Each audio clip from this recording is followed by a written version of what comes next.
What's up guys, it's Momo. Today we're going to be talking about Crooked Kingdom by Leigh Bardugo, which is the sequel to Six of Crows. So if you have not read Six of Crows and you have not read Crooked Kingdom, there's going to be major spoilers in this video. So if you have not watched, wow. If you have not read Six of Crows or Crooked Kingdom, leave. Goodbye. I don't want you to get spoiled. Leave. So now that I've told everybody to leave that has not read these amazing books, I'm going to scream about them yet again. Okay, now that all the people that have not read this are hopefully gone, and if you're still here, I'm assuming you just don't care about spoilers, which is great too. You can still come and watch. But before I start screaming about the book, let's appreciate the beautiful cover, because all of Leigh Bardugo's books have gorgeous covers. And then I don't know if I showed the art on the inside of Six of Crows, but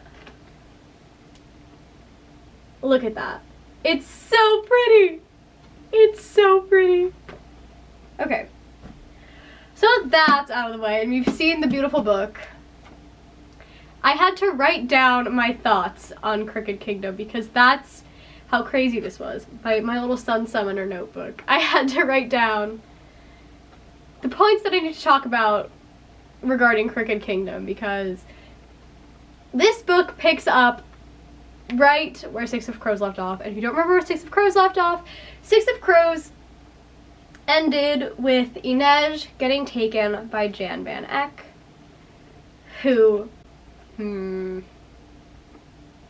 don't like him. I don't like him. He's mean and annoying.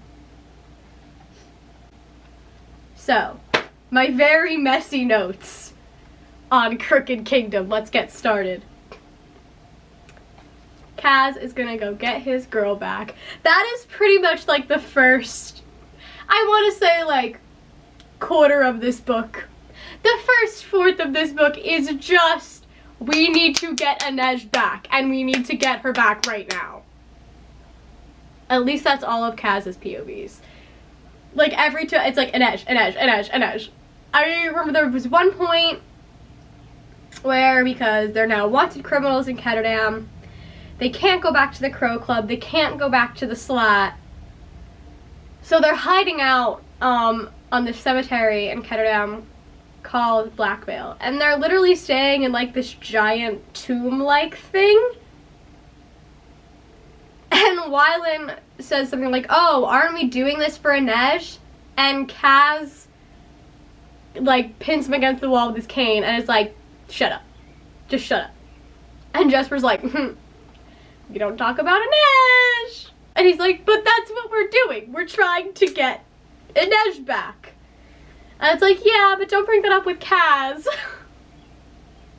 Poor Kaz. Kaz wants his girl back. And don't even get me started on the times where in his narration, Kaz is like, "I'm going to get my girl back." I loved it. I loved it. Kanej. Kanej. This was a Kanej Wesper Helnick book. That was it. It was just the ships. Nothing else mattered. Plot? What is that? Ships. That's the takeaway. What else is on my list? The thing with the Jur Param, specifically with Nina. Corpse Witch. That was so cool. That was amazing. I wasn't expecting that. Like, oh, by the way, Nina controls the dead now. What? But there's a lot of struggling that goes on with Nina long before she figures out that she still has Grisha power and that she just controls the dead now instead of the living, which at first was a lot for her, which is understandable. One thing that was kind of crazy was Nina's urge was so bad for Param at one point that she tried to get the rest of the Param that the Crows had from Matthias because she thought he had it. But then it was like, plot twist, Matthias is like, I know what you're doing, and I gave it to Kaz because I knew you would try to do this, and I knew I would end up wanting to give it to you because I love you and I don't want to see you hurt. And I'm like, ah! I'm like, Helnick, because I'm a Helnick stan. They are my favorite. I love them so much. So needless to say, the end of this book left me heartbroken, and yes, I sobbed throughout King of Scars and Rule of Wolves, in case you were wondering. Next on my little list, it literally just says, screw you, Jan Van Eyck.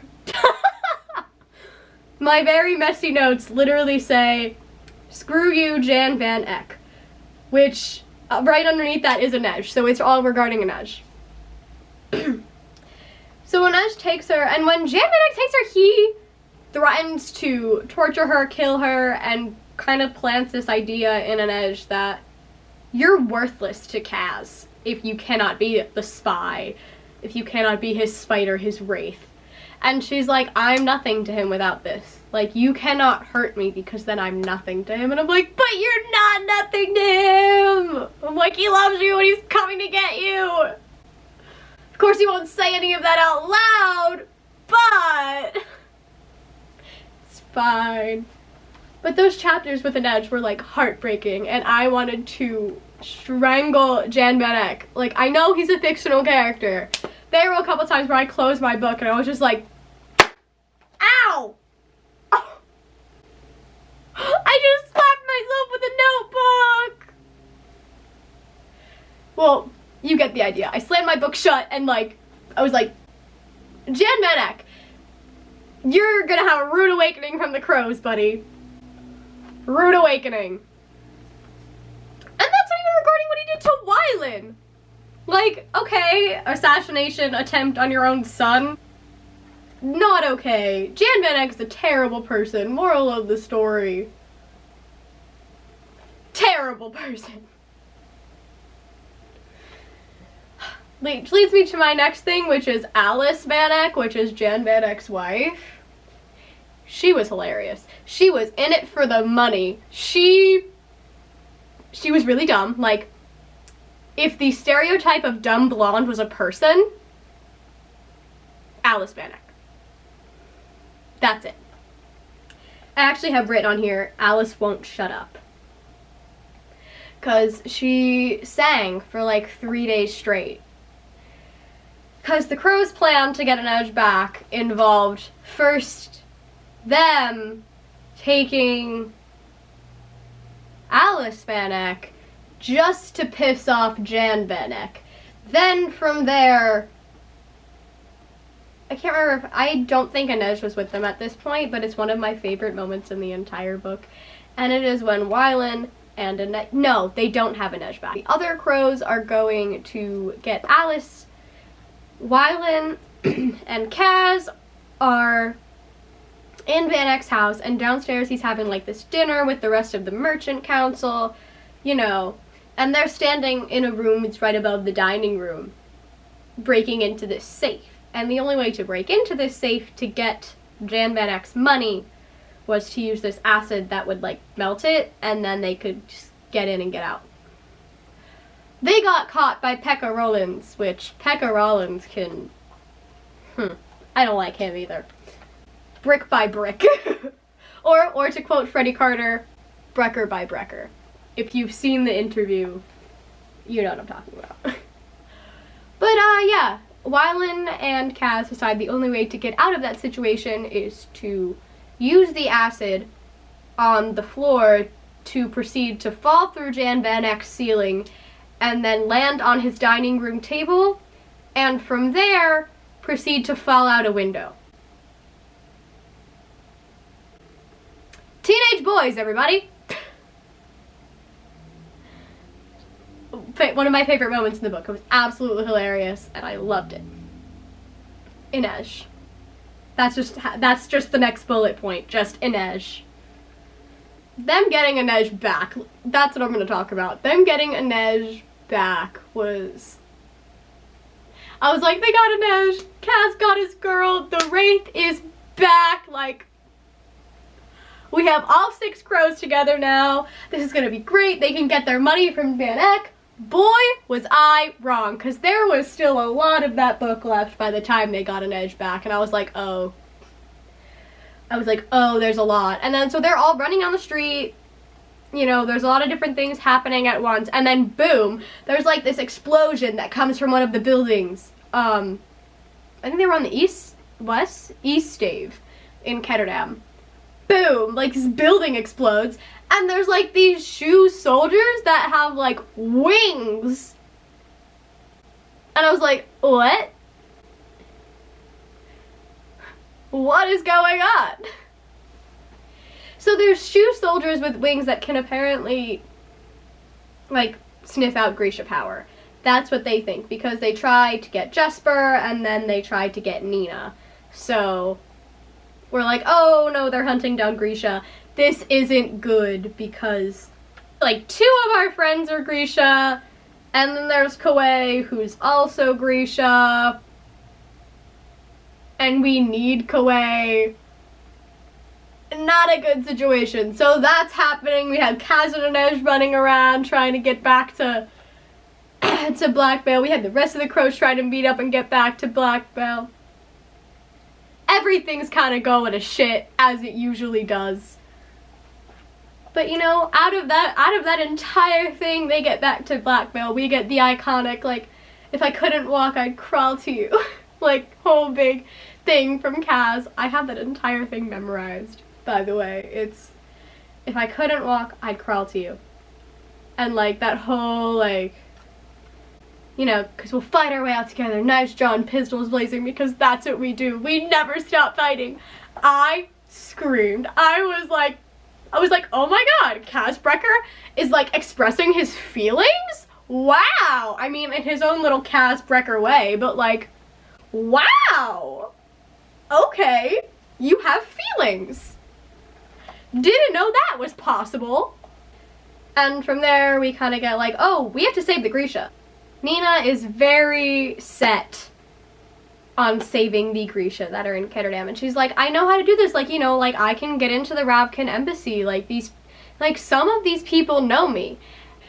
So, they get to the embassy, a whole bunch of stuff happens, like, and then they are taken underground to meet with none other than Zoya and Zhenya! And I was like, oh my god, it's Zoya and Zhenya! This is great! Queens! Yes! Grisha Triumvirate! You know, David wasn't there, but that's okay. But like, 2 out of 3 Grisha Triumvirate, like, the badass women of the Grishaverse coming together. I love it! It's great. And they have this little chat, and during that little chat, Helnik has their first kiss, and it is like Disney princess level, like magical and like amazing and wonderful. Like, he literally picks her up off her feet and they kiss, and I'm like, ah! And I was like, my Helnik heart. I was like, this is amazing, this is amazing. And Zoya, and while that's happening, Zoya and Zhenya actually come back downstairs from discussing whether or not they're going to help the crows. And Zoya has a line where it's like, oh, so we're agreeing to help a couple of love-struck teenagers. And I'm like, yes, yes you are. But just wait a book, Zoya. You'll be very love-struck yourself by a blonde pirate with a literal demon. Oh, I'm sorry, privateer. I had to get that in there. I'm so sorry.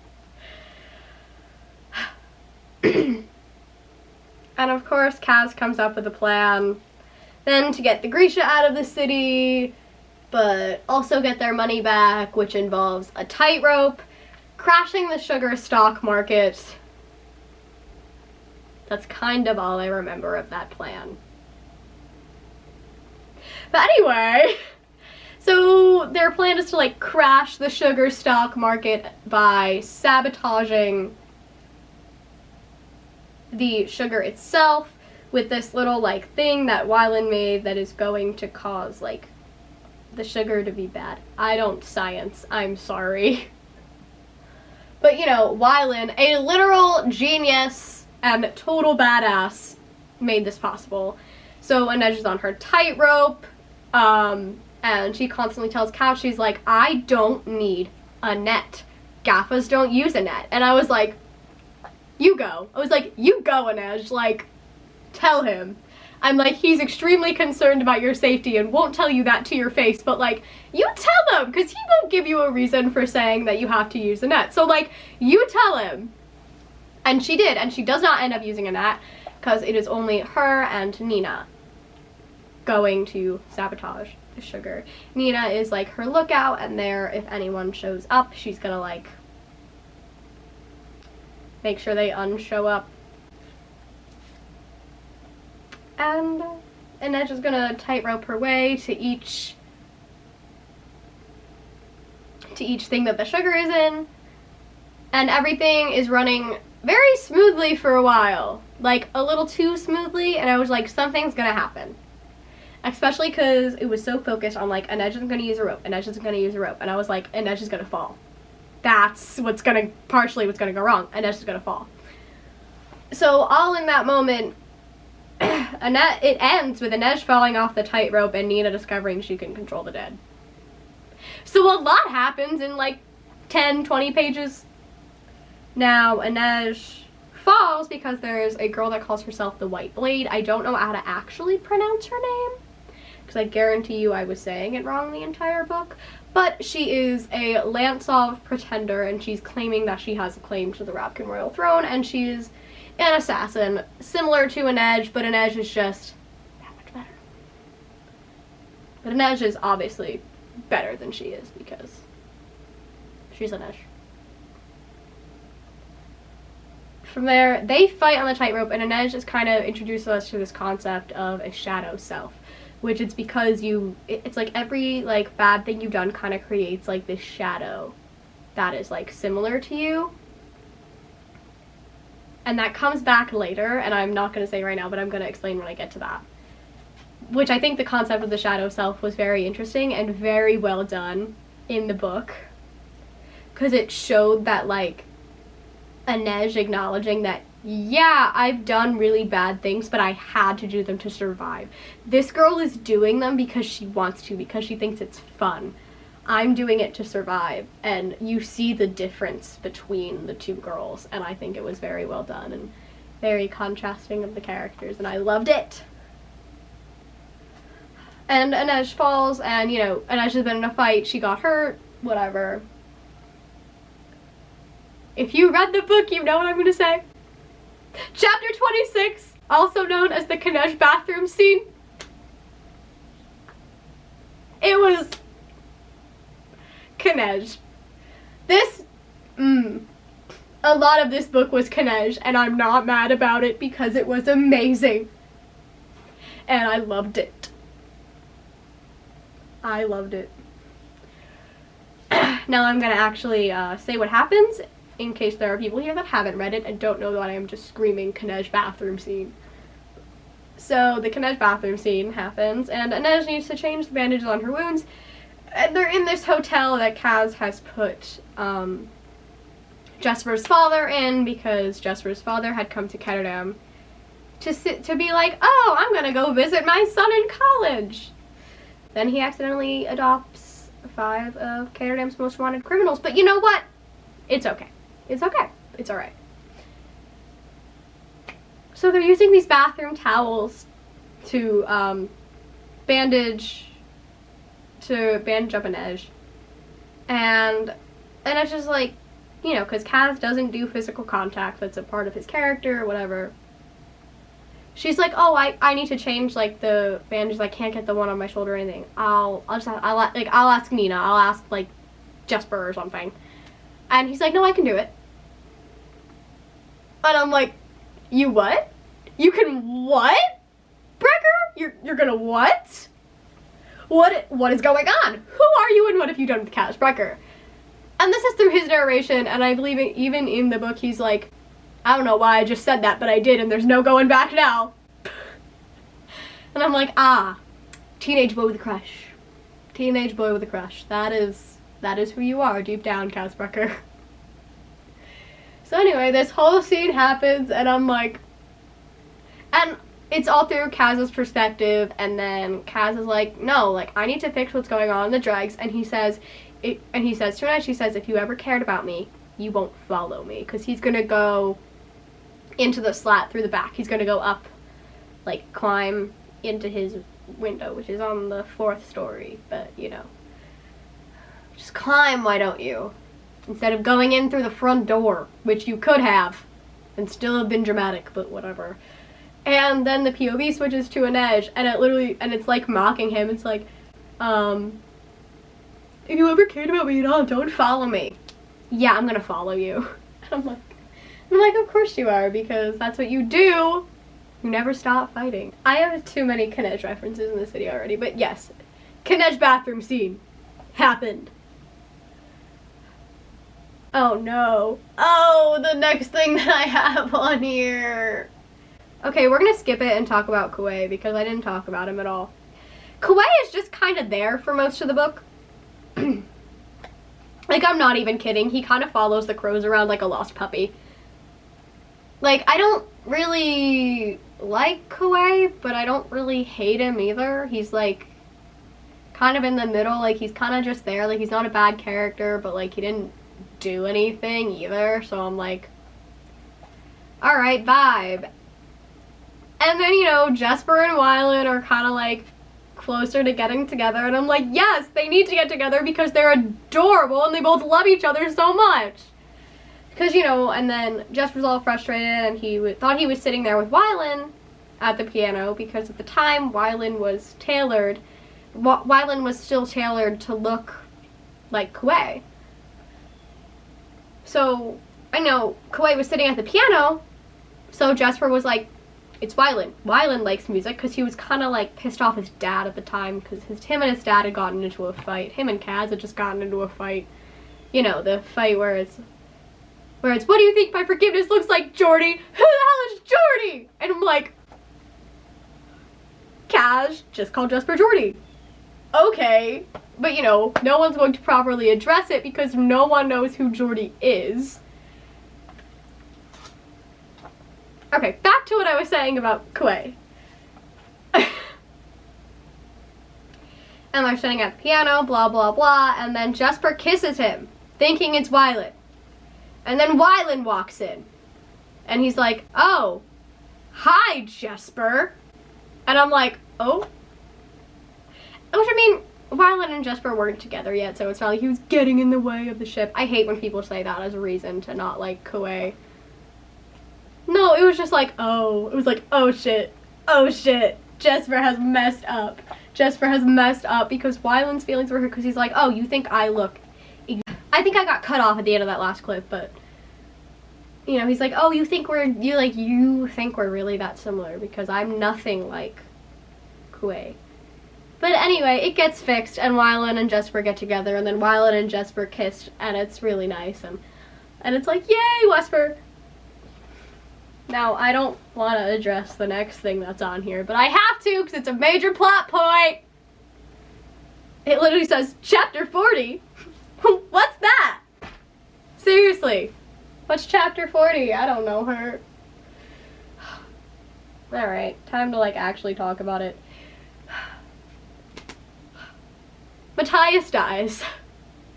Matthias is killed by a younger member of the Druskel after an auction for Kuwei, which is kind of their plot to get Kuwei out of Ketterdam, which is to auction him off as an indenture and then it totally be a sham.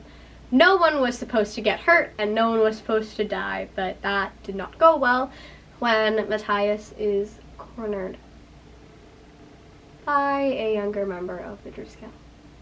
But as I'm saying about shadow selves, Matthias, in a way, everyone's like, oh, Matthias was killed by his younger self, and I'm like, that goes back to something that was said earlier in the book about Matthias being killed by his younger self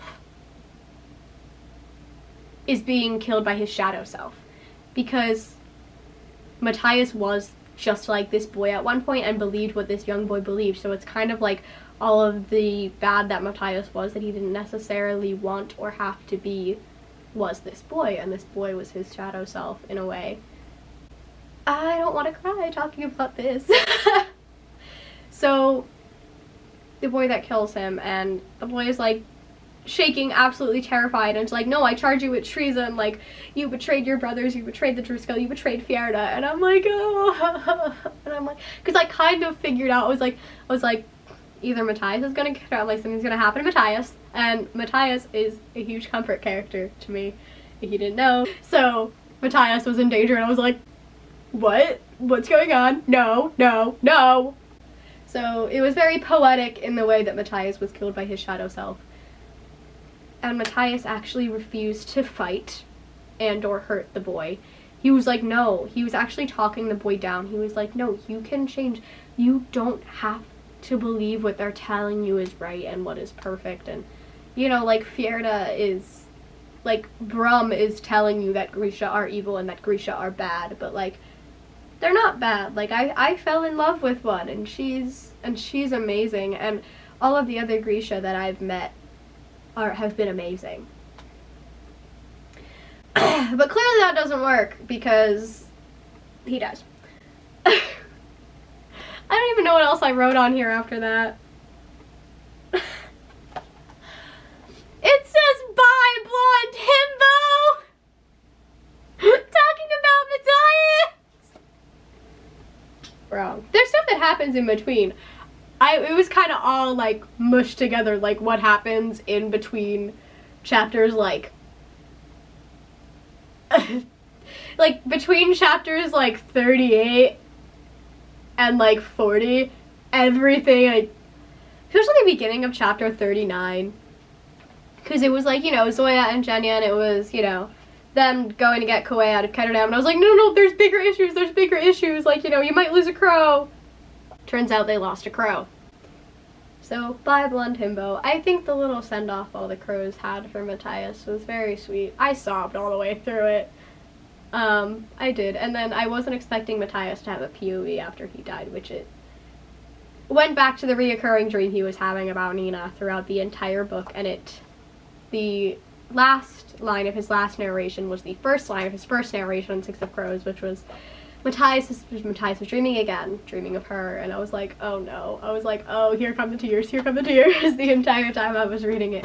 But the send-off they had for him was really, really beautiful with the tulips and, you know, all of that. And Wyland's little "we were all supposed to make it" broke my heart. All of the crows were so ready to celebrate. They're like, we did it, we actually did it. And that happened, and I was like, ugh. I was like, that just hurts. That just hurts. But now on to the fun stuff, which is Kanej and Kaz getting at Pekka Rollins, which was absolutely amazing. So Kaz gets at Pekka Rollins, we're being like, no, I buried your son alive somewhere, and you're gonna say my brother's name, or your kid's gonna die, because I'm not gonna tell you where he is. And I was like, and because Kaz actually didn't even touch Pekka Rollins' son. He left him completely alone, happy, in their house, waiting for his dad to come home. And I was like, you go, Kaz. And right before the most amazing Kanej moment, which is where Kaz gets a boat and actually has Nikolai, who appears as Sturmhond! I forgot about that! Nikolai appears as Sturmhond to help the crows and is at the auction for the King of Ravka. You know, because he is the King of Ravka. And I was like, oh my god, it's Nikolai! It's Sturmhond! So fun. He actually has Nikolai track down and find Inej's parents, and then Kaz buys her a ship, and Inej gets her parents back, and Kaz goes and meets Inej's parents, and, you know, he asks her, he goes, hold on a minute, is my tie straight? And I was like, again, teenage boy with a crush. And Kaz actually is standing there waiting for Inej at the docks without his gloves on. And I was like, no gloves? No gloves? No gloves. No gloves. He was, no gloves. And I was like, ah. And then him and Inej hold hands with no gloves.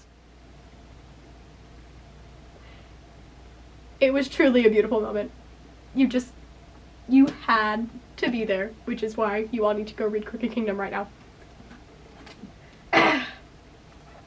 But the very last chapter, and I literally have written down on my paper, the very last bullet, surprise, Pekka! Which Inej sneaks into Pekka Rollins' house, messes with him a little bit, very much threatens him.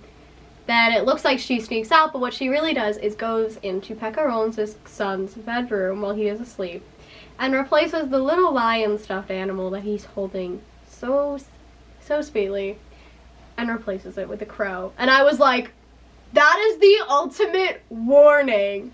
Like, because Pekka Rollins is the leader of the Dandelions, which is another gang in Ketterdam, and she straight up replaces the lion with a crow. And I was like, amazing way to get back at somebody, because now Inej has reason to kind of like get at Pekka Rollins for Kaz, and I'm like, yes, because he deserves it. Either way, Crooked Kingdom as a whole, 5 out of 5 stars. Again, I'd say most of Leigh Bardugo's books are 4 and 5 stars if you would like to read them, especially the Grishaverse. They're absolutely amazing. I just finished Rule of Wolves and it was crazy. So, Crooked Kingdom gets 5 out of 5 stars, just like Six of Crows.